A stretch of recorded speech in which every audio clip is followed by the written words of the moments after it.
N'ose même pas nous implorer d'annuler nos projets.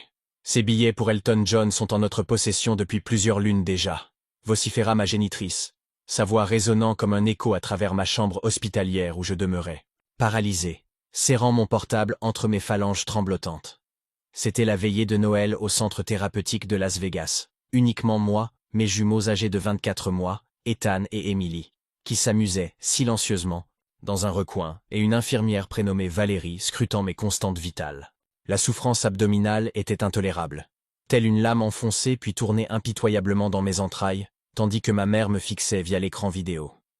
Je me nomme Natasha Wilson, j'ai 33 printemps, et aussi loin que remontent mes souvenirs, j'ai perpétuellement figuré au bas de l'échelle des priorités familiales, ma cadette Jessica étant l'enfant prodige, immaculée aux yeux parentaux, incapable d'erreur, alors que moi, on ne daignait même pas me solliciter pour veiller sur leurs uniques petits-enfants pendant mon intervention chirurgicale urgente. Complication survenue après le trépas de mon époux 6 mois auparavant, quand les médecins décelèrent une hémorragie interne nécessitant une opération immédiate, mais tout ce qui préoccupait mes ascendants était leur spectacle musical et leur festivité natalice avec Jessica. Lorsque, ayant épuisé toutes alternatives, je me tournai finalement vers eux pour quérir assistance, la réplique paternelle me blessa davantage que n'importe quel bistouri. « Natacha, tu deviens véritablement un fardeau, nous sommes retraités. Nous méritons de savourer l'existence sans tes perpétuels tracas. » Moi qui les soutenais pécuniairement depuis leur retraite anticipée 3 années auparavant, transférant mensuellement sans exception 2500 $ pour leur hypothèque et dépenses quotidiennes, poursuivant même après la disparition de James par affection et devoir, persuadé que les proches devaient s'épauler mutuellement, quelle candeur. Des larmes silencieuses ruisselaient sur mon drap d'hôpital quand Valérie pressa délicatement mon épaule. « J'ai une camarade, Olivia, nounou professionnelle spécialisée dans les bambins traumatisés. Permets-moi de la contacter. » Sa bienveillance, contrastant vivement avec la situation actuelle. Ils avaient déjà perdu leur père dans un accident automobile, et si l'opération tournait mal, ils risquèrent de perdre également leur mère. Idée terrifiante. Mais plus effrayante encore était la perspective de les confier à des personnes les considérant comme une charge. À cet instant, ressentant une déception cuisante et envahissante, je pris ma décision. « Oui, appelle-la s'il te plaît, » dis-je à Valérie, commençant ainsi à trancher les liens toxiques avec ceux qui m'avaient élevé sans jamais véritablement m'affectionner. Je raccrochai et fus submergé par une vague de réminiscences. Durant mon enfance, perpétuellement négligée tandis que Jessica recevait toute l'attention. Lors de mon diplôme universitaire avec mention, mes parents l'avaient à peine remarqué, car Jessica apparaissait dans une publicité télévisée locale. Quand j'épousai James, ils se plaignirent de l'éloignement du lieu nuptial. Même à la naissance des jumeaux, ils ne vinrent qu'une unique fois, prétextant que les petits étaient trop capricieux à leur goût.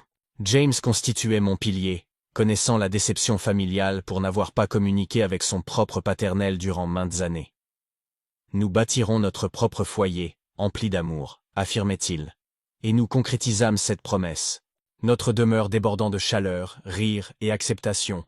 Mais un conducteur ivre me l'arracha, me laissant seul avec les enfants, confronté à la mélancolie et au deuil. Malgré ma douleur, je continuai à épauler mes parents, lorsqu'ils se lamentèrent que l'inflation rendait leur existence plus ardue, augmentant même mes virements mensuels, désirant être supérieur à eux. Prouver qu'une authentique famille ne se détourne pas dans l'adversité. Amère fut la révélation de mon erreur. Mon père dévoila un album, désignant une photographie jaunâtre. « La voici le jour où elle acquit cette habitation », sourit-il, remémorant qu'elle considérait cela comme son instant le plus glorieux, jusqu'à ma venue au monde, ma mère, ajoutant doucement qu'elle avait toujours souhaité que cette maison m'appartienne. La moustiquaire grinça et je sortis sur la véranda avec une autre tasse de café, remarquant une automobile policière garée de l'autre côté de la chaussée. L'agent Martinez s'approchant avec un dossier. « Mademoiselle Harding, nous avons découvert des objets dans le bureau de Salah, subtilisés de votre domicile. » Je saisis les documents, apprenant également qu'elle avait conclu un accord avec les enquêteurs, une confession intégrale. « Merci », murmurai-je en serrant la chemise contenant d'anciennes photos que Salah avait dérobées des années auparavant, prétendant leur perte, l'officier ajoutant que le procureur souhaitait savoir si j'accepterais de témoigner concernant le harcèlement. J'observais la nouvelle vitre dans la fenêtre, me rappelant la brique, les menaces, l'angoisse. « Oui, je témoignerai. » Il acquiesça et s'éloigna. Maman prit délicatement l'une des photographies. « Ton 5e anniversaire », secouant la tête. Salah jalousait tellement ta célébration qu'elle te projeta le gâteau dessus. Je ricanai. Nous aurions dû percevoir les indices dès cette époque. Nous les avons tous manqués, soupira maman. Mais on ne peut altérer le passé. À cet instant, le pick-up de Jace surgit dans la rue, me surprenant de voir Valentin assis à ses côtés, déchargeant des matériaux de construction. Avant toute protestation, cria Jace. Il s'est proposé spontanément pour aider. Valentin déposa un pot de peinture. Je te suis redevable, nous te sommes tous redevables. Permets-moi de restaurer ce que nous avons failli anéantir. Je l'examinai attentivement puis acquiesçai. Commence par la galerie arrière, elle nécessite de nouvelles rambardes.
Jessica nous visita à 2 reprises, apportant des présents. Elle confessa. Les parents présentaient toujours les choses comme si tu t'éloignais volontairement de la famille. Je ne réalisais même pas qu'ils te repoussaient, eux-mêmes. Je commençais à discerner chez ma sœur une facette demeurée dissimulée derrière des années de manipulation parentale. Je n'étais pas encore prête à lui accorder pleine confiance, mais appréciais ses tentatives de rapprochement. Puis survint ce coup à la porte que j'attendais partiellement, j'aperçus par le Judas mes parents, mère serrant nerveusement son sac designer, père se tenant bras croisés avec son expression habituelle d'impatience. Je me figeais, mon cœur s'accélérant, puis entrebâillai la porte juste suffisamment pour dialoguer. « Que désirez-vous » Bon m'étonnant de la fermeté de ma voix. « Natacha, chérie, nous étions tellement inquiets » commença mère, avec une douceur affectée, qui m'alarma instantanément. Tu ne réponds pas à nos appels, et nous devions vérifier que toi et les jumeaux alliez bien. Nous allons bien, répondis-je d'une voix égale. Si c'est tout. Non, ce n'est pas tout, interrompit Père en poussant davantage la porte. Nous devons aborder cette ridicule question financière. La banque a contacté concernant notre hypothèque et nous avons dû prélever dans nos économies pour la croisière afin de couvrir les paiements. L'audace de leur déclaration était simplement stupéfiante. Pas une interrogation sur ma santé, pas un mot concernant leurs petits-enfants, uniquement des doléances pécuniaires. Je vous ai signifié que je ne vous entretiendrai plus, répondis-je calmement. Je n'ai pas changé d'avis. Mais, chérie, la voix maternelle trembla et s'éleva. Nous sommes accoutumés à cet argent. Nous avons organisé notre existence autour de ton soutien. Je peinais à croire mes oreilles. Je vous envoyais des fonds non par affection mais par obligation. Vous n'avez même pas daigné garder vos petits-enfants quand j'agonisais à l'hôpital. Le visage paternel s'assombrit. C'est injuste. Natacha, nous avions des projets prioritaires sur la sécurité de mes enfants, sur ma vie. La colère montait en moi. Savez-vous ce que le médecin a déclaré? Il existait une probabilité que je ne survive pas à l'opération. Avez-vous seulement demandé comment je me portais? Leur silence constituait une réponse éloquente. Nous n'avons commis qu'une seule erreur, murmura Mère, baissant théâtralement les yeux. Vas-tu vraiment nous châtier si cruellement? Ce n'est pas une punition, maman. Ce sont des conséquences, dis-je, ressentant un étrange calme.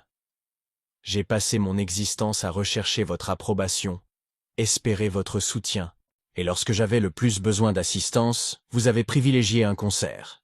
Mais nous sommes tes parents, tenta de s'indigner Père, et je suis également parent, rétorquai-je sèchement, et jamais je ne traiterai mes enfants comme vous m'avez traité. À cet instant, Émilie apparut dans le corridor, tenant sa girafe en peluche. Mère changea immédiatement de tactique. « Oh, ma précieuse petite fille !» s'exclama-t-elle en se penchant et tendant les bras. « Grand-mère t'a apporté des cadeaux. » Méconnaissant ces individus, Émilie recula instinctivement et me regarda avec inquiétude.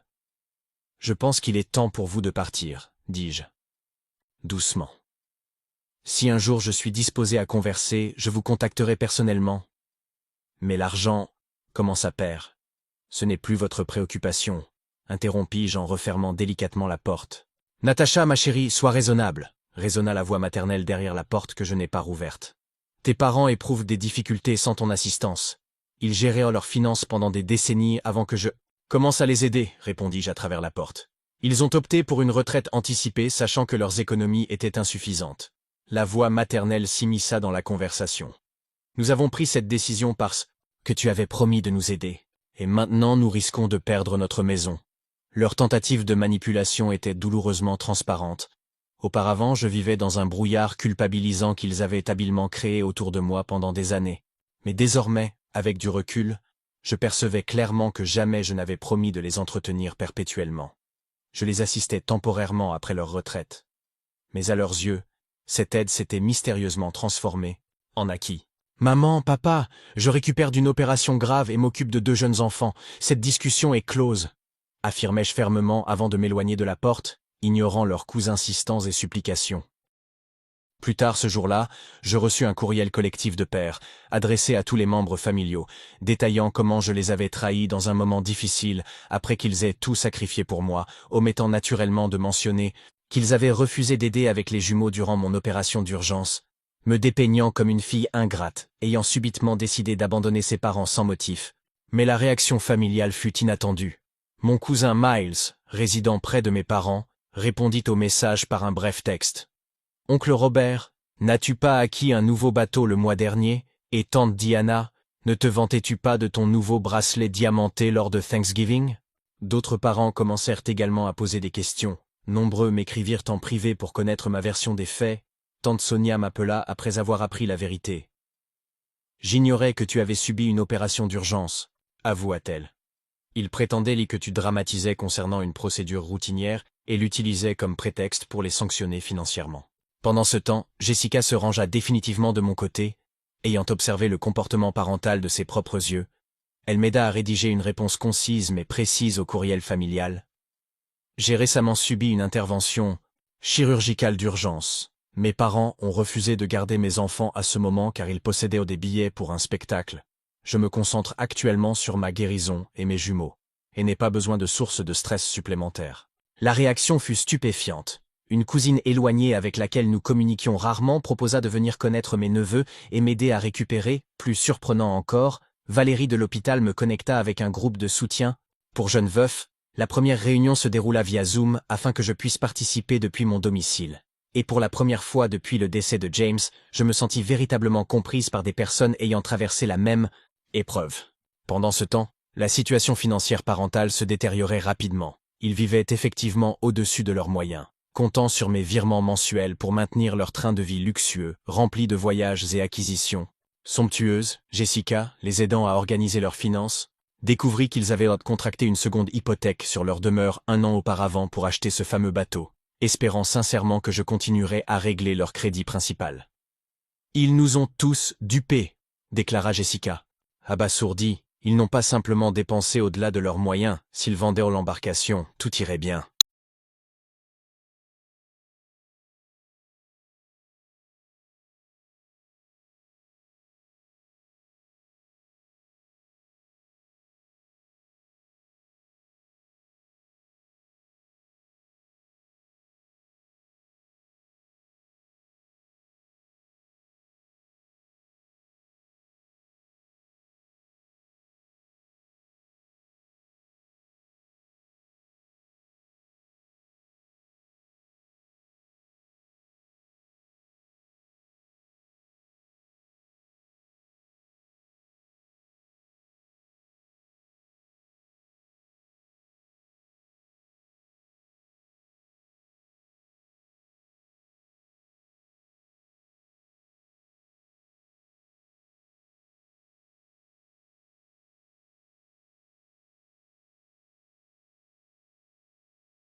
Pendant ce temps, ma propre vie commençait à se transformer de façon inattendue.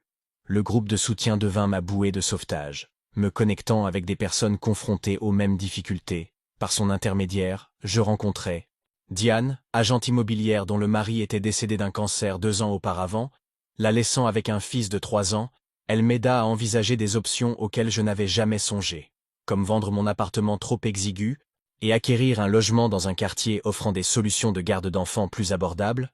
Je démarrai également une petite entreprise parallèle, concevant des sites mémoriaux, inspirés par celui que j'avais créé en souvenir de James. Plusieurs membres de mon groupe de soutien me commandèrent de telles pages et de nouveaux clients affluèrent par le bouche à oreille pour la première fois depuis le trépas de mon époux. Je ressentais davantage qu'une simple lutte pour la survie. Le contraste entre mon épanouissement et l'effondrement de l'existence parentale devenait de plus en plus évident lorsqu'un jour ils réapparurent à ma porte sans prévenir, mais cette fois préparés, apportant un tableau imprimé de leur dette. Nous nécessitons 44 000 $ pour rembourser l'hypothèque et éviter de perdre notre maison, déclara père, sa voix conservant des notes d'autorité habituelles, mais désormais mêlée d'anxiété face aux conséquences réelles. Et le bateau ? Demandai-je en les invitant d'un geste à s'asseoir à ma modeste table à manger. Nous subirions une perte à la vente, fronça les sourcils père. Et le multipropriété ? Nous avons tenté de le vendre, mais le marché est actuellement désastreux, ajouta rapidement mère. De plus, ce sont nos plaisirs de retraite. Je me retins à peine de rire devant l'absurdité de la situation. Un luxe que vous ne pouvez vous permettre. Avec ton assistance, nous le pouvons, rétorqua vivement père, sa voix s'affermissant. C'est le minimum que tu puisses faire après tout ce que nous avons fait pour toi. Je le dévisageai et une question jaillit de mes lèvres avant même que j'y réfléchisse. Qu'avez-vous fait ? Exactement pour moi ? Un lourd silence s'abattit sur la pièce. À cet instant, les jumeaux entrèrent en titubant dans le salon. Ethan serrant sa voiture préférée, et Émilie fredonnant pour elle-même. Les visages parentaux changèrent immédiatement. « Oh, voici nos précieux petits !» Mère tendait les bras, mais les enfants se dissimulèrent derrière mes jambes. « Ils ne vous connaissent pas, dis-je calmement. Vous les avez vus 3 fois dans leur existence. C'était votre choix de ne pas participer à leur enfance. C'est injuste, s'emporta. Père, nous sommes des personnes occupées. Trop occupées pour vos propres petits-enfants, serrai-je les lèvres. Trop occupées pour aider votre propre fille après une opération d'urgence, mais pas trop occupées pour me demander de l'argent. Ma mère s'affaissa, son visage se déformant sous l'effet d'émotions authentiques ou d'une nouvelle tentative de manipulation. Je ne pouvais plus faire la différence. Sans ton aide, nous perdrons tout, murmura-t-elle. J'ai perdu mon mari, répondis-je fermement. Mes enfants ont perdu leur père. Nous avons survécu. Vous y parviendrez aussi. 1 mois plus tard, ils furent contraints de vendre leur maison pour éviter la saisie bancaire. Jessica me tenait informé de leur situation, bien que je maintienne mes distances. Ils trouvèrent un modeste appartement, réduisant considérablement leur espace par rapport à leur somptueuse résidence de 370 mètres carrés au bord du lac. Mon père vendit son bateau à contre-cœur, subissant une perte financière. Ils parvinrent également à se débarrasser de leur multipropriété, mais pour une somme dérisoire comparée à leur investissement initial. Ils racontent à tout le monde que tu es responsable de leurs problèmes financiers, dit Jessica lors d'une de nos visites hebdomadaires. C'est ridicule. Ils prétendent que tu les as abandonnés après avoir promis de les soutenir jusqu'à la fin de leurs jours. Je haussai les épaules, surprise par mon calme face à cette situation. Laisse-les dire ce qu'ils veulent. La vérité parle d'elle-même. Et c'était vrai. La majorité des membres de la famille me soutenaient après avoir appris l'histoire complète. Même ma tante, qui prenait toujours le parti de mon père, m'appela pour exprimer son soutien quand elle découvrit que mes parents avaient refusé de m'aider pendant mon opération. Pendant ce temps, ma vie s'améliorait. Diane, du groupe de soutien, m'aida à trouver et acheter une petite mais confortable maison de 3 chambres dans un quartier familial. Mes mensualités hypothécaires s'avérèrent inférieures à mon ancien loyer. Et les jumeaux eurent, pour la première fois, un jardin où jouer. Mon entreprise de création de sites mémoriaux se développait grâce au bouche à oreille, me permettant de réduire mes projets habituels de design graphique pour me concentrer sur une activité qui avait réellement du sens pour moi. Olivia continuait de m'aider avec les enfants 3 jours par semaine, mais j'avais réorganisé mon emploi du temps pour passer autant de temps que possible avec Ethan et Emily. Plus important encore, j'avais trouvé ma communauté. Après notre déménagement, les voisins apportèrent des plats à cuisiner, le groupe de soutien organisait des rencontres pour les enfants, et Jessica n'était plus ma rivale pour l'approbation parentale. Elle était devenue une véritable sœur. Même Valérie, l'infirmière de l'hôpital, passait parfois nous voir avec ses enfants. J'avais perdu mon mari, rompu les liens avec mes parents, mais étrangement, je me sentais moins seul que jamais auparavant. 6 mois plus tard, je reçus,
À leur place, un nouveau calme. La confiance d'une femme qui connaît sa valeur, qui a établi des limites et les maintiendra sans s'excuser.